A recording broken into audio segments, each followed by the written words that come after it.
Hey everyone, my name is Nick, your new friendly neighborhood review guy, welcoming you back to Nickelodeon. So, Tom Clancy's Ghost Recon. No, wait, that's not right. Yeah. Tom Clancy's Without Remorse. Tom Clancy's Without Remorse is directed by Stefano Sollima. I hope I'm pronouncing that right.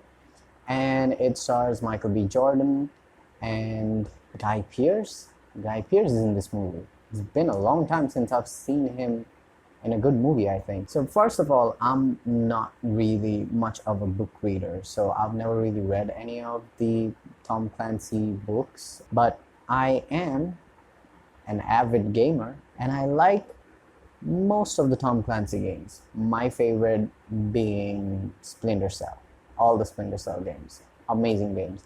But I played some Rainbow Six and Ghost Recon. Some of them were good, some of them not so much.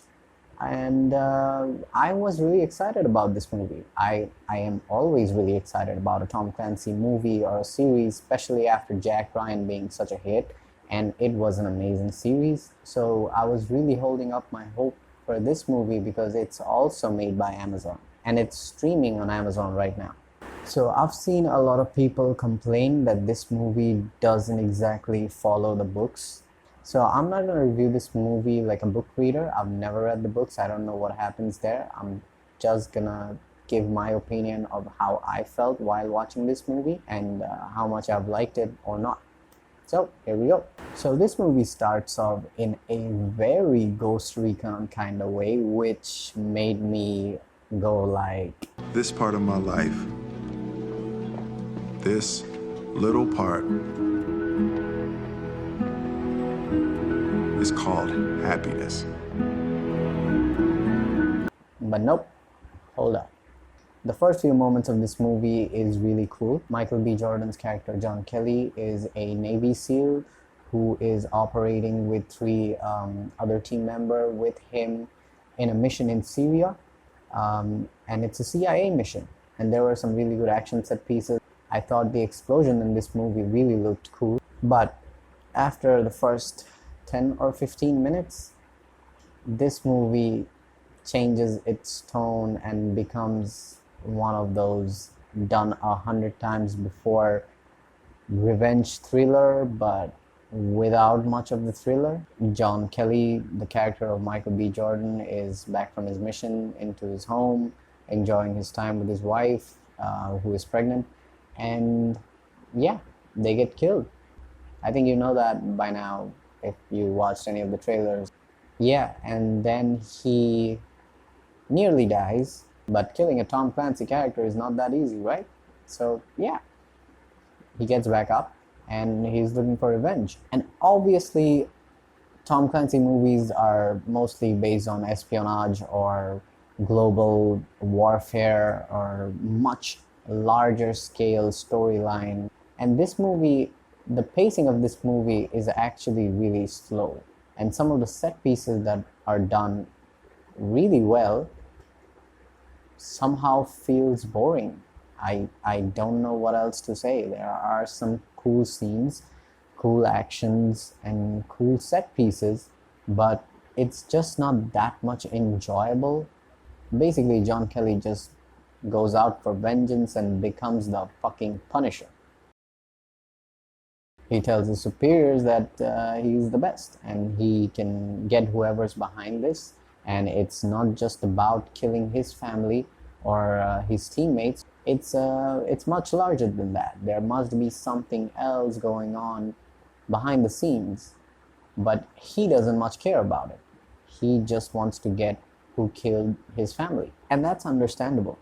This movie has some cool action moments, and Michael B. Jordan, I thought, was really good on this role. He fits the character. There is a moment where I really thought that this guy is going to die. But again, killing off a Tom Clancy character, not that easy. I thought he did really good in the role. He did the action scenes really well. The dialogues were mostly good. I just didn't like the story as much as I thought I would. The espionage angle of this movie doesn't really make that much sense. but there is a threat. I just don't think the execution of this movie was very well done. It just never felt like this is a big problem. They make it seem like that he is the only guy who can prevent anything, but by the end of the movie, he does show that he is probably one of the only ones who can actually finish the mission, and that's why he's badass. That's why everyone thinks that he is the only one who can do it. And I like the third act a lot, but it just doesn't justify the whole boring plot line. And there is an end credit scene on this movie. Don't miss that, because that was a really cool moment. I thought that is probably one of the best moments in the movie. It is clearly setting up a sequel, which will probably not only be about John Kelly. There are mentions of ghosts in this movie, so that's really cool. And for a video game guy like me, I love these moments. In the end, this movie really didn't have that much as an action movie or a thriller movie, but it is clearly setting up something that might be really good in the future. I want to see if this Amazon John Kelly actually gets to meet Jack Ryan in a sequel, or they start up a spy universe or a Tom Clancy universe, because that would be really cool, seeing Rainbow Six, Ghost Recon, and Sam fucking Fisher. I want to see Sam Fisher. I want to see a Splinter Cell movie. Don't you guys want to see a Splinter Cell movie?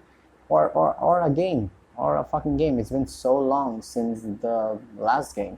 I want to play some fucking Splinter Cell. I don't really know what goes on in the book or how things change, but all I can say is this movie has some great action sequences. This movie has some cool scenes, and the cinematography of this movie is good, and the dialogues are written well, but the story might be the weakest point of this movie.